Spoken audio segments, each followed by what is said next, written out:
bem? Mais um vídeo aqui no canal.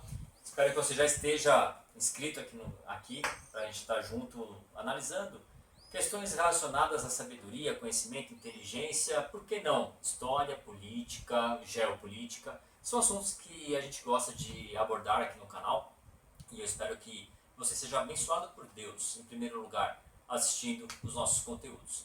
Hoje eu vou falar um pouquinho, e se você está aqui no Brasil, você deve tocar também a sua percepção sobre o mundo, sobre política. É um assunto que é tabu, muitas vezes, mas que cada vez mais nós iremos abordar esse assunto aqui. Por quê? Porque ele faz parte da nossa vida. De fato, nós somos seres políticos. Todo ser humano, de alguma forma, faz política. Ou seja, a política é a arte de influenciar, é a arte de comunicar aquilo que vai nos nossos interesses, nos nossos anseios, nossos valores éticos, morais, e tudo isso é importante, faz parte da nossa vida. E nós vivemos uma política doméstica, no sentido de Brasil, que está completamente polarizada, sim, em esquerda e direita, e isso também faz parte. O fenômeno de esquerda e direita, nós sabemos que é muito recente na história da humanidade.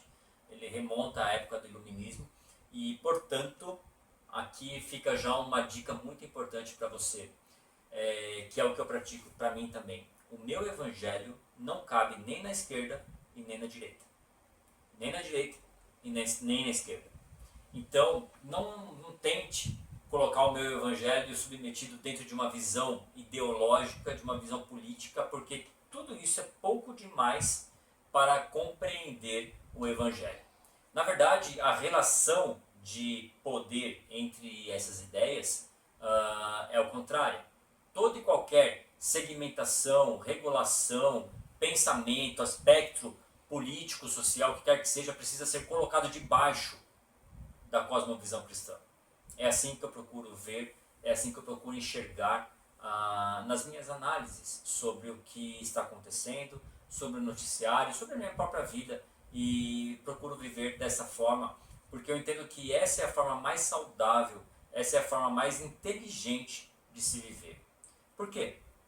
Porque pessoas são falhas. Então, o homem pecou, toda a humanidade pecou. Então nós fomos criados por Deus, mas o homem, a humanidade, o gênero humano pecou e está destituído da graça, destituído da glória, destituído de um status mais elevado da existência. Nós vivemos em um status caído. Ou seja, por mais que nós tenhamos eventualmente boas ações aqui ou ali, nós não somos capazes, pela nossa própria natureza, de vivermos uma vida que seja totalmente excelente diante de Deus, totalmente em um nível alto da própria existência humana.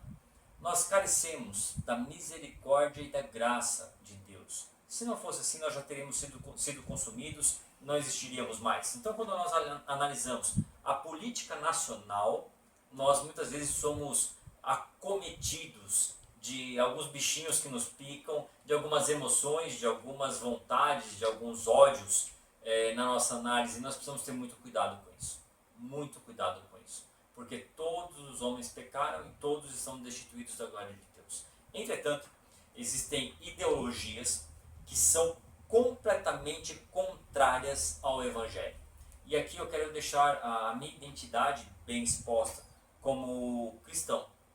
Não como um PR antes do nome, não nada disso, mas como cristão. Onde está a minha fé? Está em Cristo Jesus.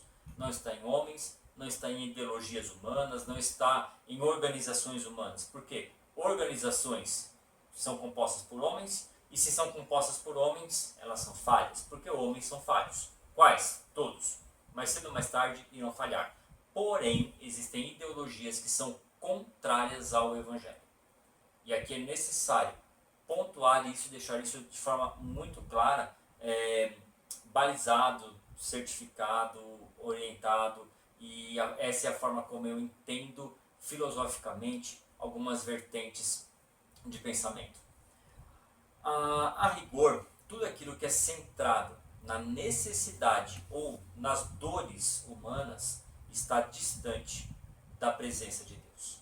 Então, qualquer ideologia que coloca a necessidade humana como grande objetivo, como grande referencial para a tomada de decisões, fatalmente serão as necessidades, dores, calamidades, misérias humanas que irão definir os objetivos e os alvos a serem alcançados por essa ideologia. Sendo assim, estará fora da vontade de Deus. Porque a vontade de Deus para as nossas vidas é que nós estejamos na presença dele. Mas isso é uma vontade, não uma imposição. E qual é a diferença? A diferença é que se você ama alguém, você deve saber que você não deve impor o seu amor a quem você ama. Então, se você tem um relacionamento com sua esposa, seu esposo, marido, enfim, com seu namorado, namorada, e você pegar essa pessoa e disser para ela, olha, você não é livre mais, você tem que me amar. Você terá um relacionamento saudável? Com certeza não. Por isso Deus não coloca um cabresto em nós, nos amarrando e condicionando a amá-lo. Não, nós somos, nesse sentido, temos livre agência, ou seja, nós podemos escolher amar ou não amar a Deus. E isso faz com que esse amor seja possível. Só isso, aliás, faz com que esse amor seja possível. E se estivermos então em um lugar de amar a Deus, de servir a Ele, não para que sejamos aceitos, mas porque nós já fomos aceitos, nós teremos então um alvo muito mais elevado do que as nossas necessidades humanas, do que as nossas vontades humanas. Esse alvo será muito mais elevado. Esse alvo irá perpassar a nossa existência e vai alcançar a nossa eternidade. É isso que Deus quer no final das contas. Que nós tenhamos uma vida que vale a pena ser vivida, que glorifique a Ele, mas que também seja uma vida que demonstre os elementos que denotam pessoas que estão indo morar eternamente com Deus. Assim, ideologias que colocam as necessidades, as calamidades do ser humano como alvo, são ideologias humanistas no sentido da centralidade, não porque estão preocupadas com o ser humano, mas porque estão preocupadas em servir as necessidades do ser humano. E em última consequência, é isso que elas não conseguirão fazer. Em última consequência, é exatamente o contrário disso que elas irão fazer. Então esse tipo de ideologia centrada no homem, ela pretende e faz isso, manter pessoas carentes, economicamente, socialmente, psicologicamente, para que elas possam ser o remédio de cuidado para essas pessoas que são mantidas na miséria intelectual, na miséria econômica, na miséria de sentimento, enfim, em uma miséria eterna. E você já identificou aqui do que eu estou dizendo. Infelizmente existem países que estão muito mais avançados do que nós nesse sentido. E eu oro a Deus para que nós não cheguemos onde esses países estão. Para que nós não cheguemos em estados, em um estágio em que as pessoas não sabem mais o que é trabalhar, não sabem o que é mais produzir, porque vivem de esmolas dadas pelo governo, de esmolas fornecidas pelo governo, esmolas para manter o seu alimento, para manter a sua escola, para manter a sua vestimenta, para manter a sua vida, e desaprendem o que é trabalhar. Infelizmente existem alguns países que estão vivendo assim, e que mesmo quando conseguem alguma mudança política, as pessoas, a sociedade não consegue mais entender o que é produzir, o que é trabalhar, o que é acordar cedo, fazer o que tem que ser feito e conquistar o seu próprio recurso, o seu próprio sucesso, sua própria jornada, enfim, seu próprio caminho de conquistas. Que Deus livre o Brasil desse lugar. Que Deus livre o Brasil de vivermos, de termos uma sociedade que viva de esmolas. Pelo contrário, que nós tenhamos um pensamento reto, um pensamento bíblico, que é um pensamento de generosidade. Generosidade é diferente das esmolas dadas por eventuais governos. O que é generosidade? Generosidade é eu pegar algo que é meu, fruto do meu trabalho, fruto do que eu conquistei e dar para você. Isso é generosidade. E isso é exatamente o contrário do que governos populistas que querem ganhar voto, poder e dinheiro com a miséria do povo. É o contrário do que eles fazem. Porque o que eles fazem? Eles pegam dinheiro que não é deles, um dinheiro que é fruto do trabalho de empresários, de pessoas que trabalham de verdade, pegam esse dinheiro e colocam na mão de pessoas que não estão trabalhando, não apenas pessoas que precisam. Existem pessoas que precisam, mas existem pessoas que começam a encontrar isso como meio de vida.